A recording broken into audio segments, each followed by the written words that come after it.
Prijašnje generacije muslimana mnogo su čvrsto vjerovali u Allahovu subhanahu wa ta'ala knjigu. Mi danas čitamo Kur'an, ali nešto ne vjerujemo čvrsto subhanahu. Ne znam šta je s nama. Mi danas znamo ovo, sve sad mi slušamo ovdje lijepo to što izađemo iz džamija upretu, sve zaboravimo što smo pričali.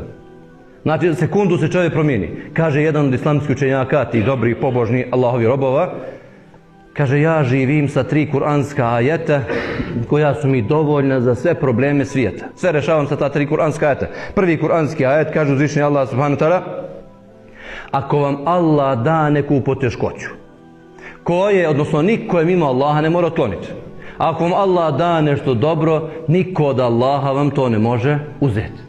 Znači, direktno živim s tim kuranskim ajetom. Drugi kuranski ajet kaže, ako ti se Allah smiluje, propiše ti svoju milost, ko ti može Allahovu milost ustaviti? Ne može niko.